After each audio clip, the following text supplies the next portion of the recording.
Back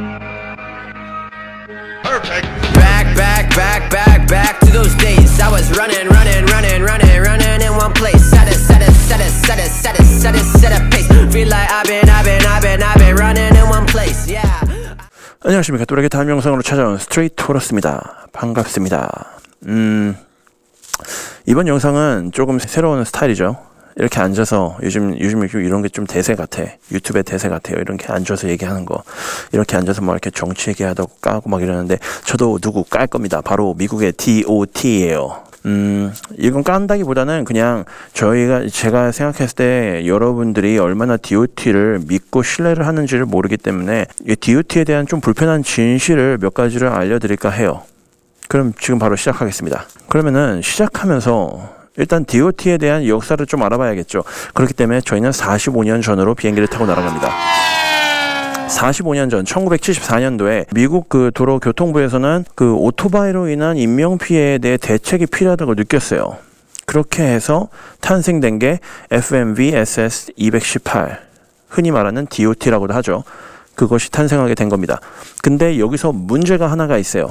그 문제는 바로 무엇이냐? 이 FMVS 218을 만들 때 쓰인 자료들은 오토바이로 인해서 난 인명피해가 아니라 그냥 차 타고 가다가 사고 난 사람들을 기준으로 만들어진 거예요.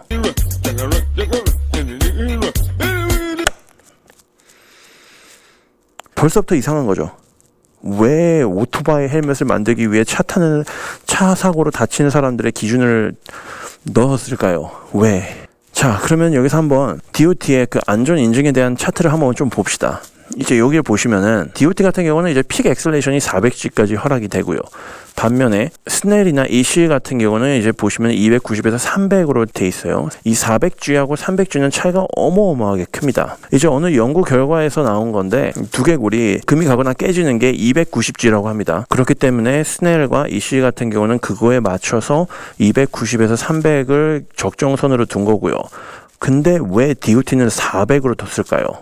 이 400G라는 게 어떤 사람들이 말하기를 400G는 포드의 F-150라는 픽업 트럭 있지 않습니까? 그 픽업 트럭이 제 머리 위에 이러고 올라가 있는 무게라고 생각을 하시면 된다고 합니다. 죽으라는 거죠.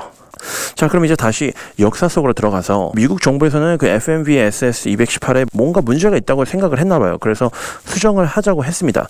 수정을 제안했고 그게 받아들여지고 수정을 하는 데까지가 6년이 걸렸어요. 그래서 1980년도에 수정본이 탄생하게 됩니다. 수정본에는 이렇게 적혀 있어요.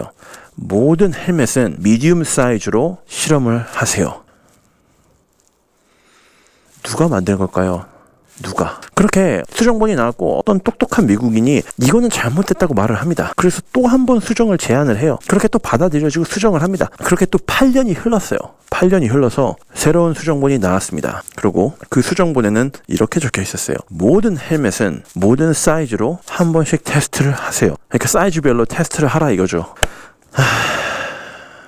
2번 죽이는 겁니다. 그게 끝입니다. 그 후에 업데이트는 아직까지는 없어요. 그러니까 결국에는 저희가 지금 DOT를 쓰고 있는 거는 1988년도에 만들어진 인증인 겁니다. 자, 그럼 여기서 그 DOT 그래도 테스트 잘하면 되지 않냐 이러시는 분들도 있을 거예요, 분명히. 그래서 테스트 방식을 좀 알려드리려고 합니다. DOT 헬멧은 총 3가지 테스트를 걸쳐야 인증이 가능합니다. 첫 번째가 임팩트 테스트입니다. 두 번째 펑처 테스트, 세 번째는 잘 안 올라가네. 이렇게 하죠. 세 번째, 리텐션 테스트. 그러니까 말 그대로 친 스트랩이 잘 붙어있냐 안 붙어있냐를 얘기하는 거예요. 끝입니다. 이런 바이저요?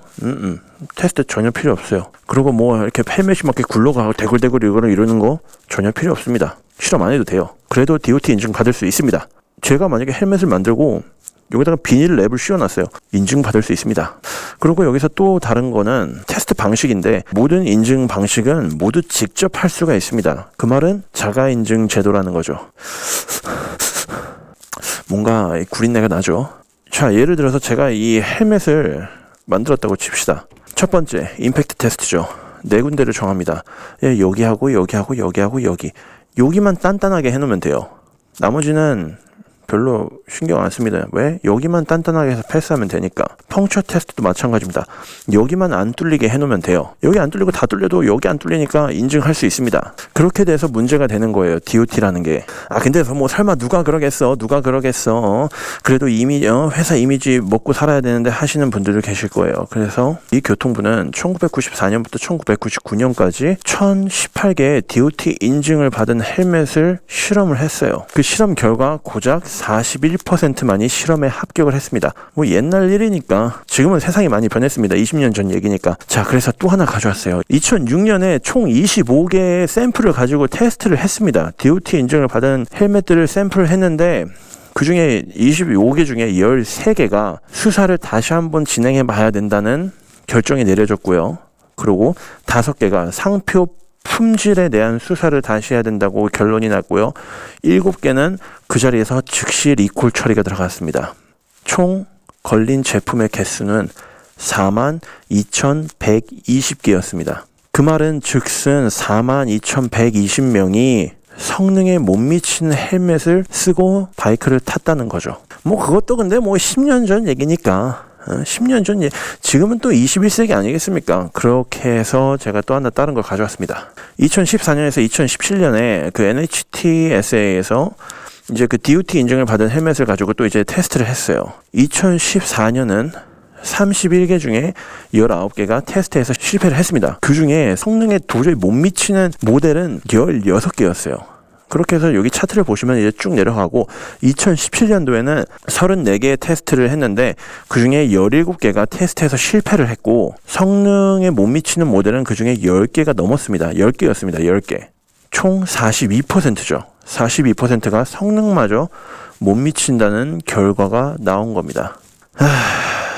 DOT.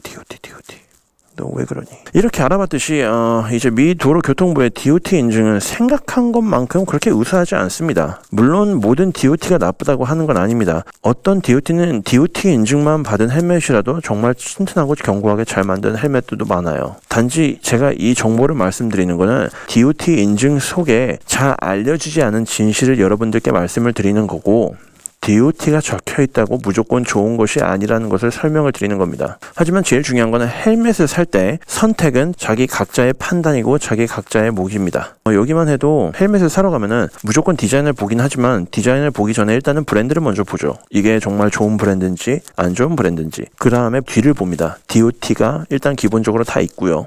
그리고 그 외에 ECE가 있는지 스넬이 있는지 아니면 샤프가 있는지. 웬만해선 DOT만 있는 헬멧은 정말 가격이 저렴하게 팔아요. 그래도 사람들은 조금 더 있는 걸 사요. 돈을 조금 더 주더라도. 헬멧은 어디까지나 저의 생명과 가장 연관된 부분을 지켜주는 거기 때문에 그런 것 같아요. 아무튼 이번 영상도 이렇게 좀 유용한 정보가 됐으면 좋겠고요. 다음 영상에 또 재밌는 영상으로 찾아오는 스트리트 토러스가 되겠습니다. 아프다.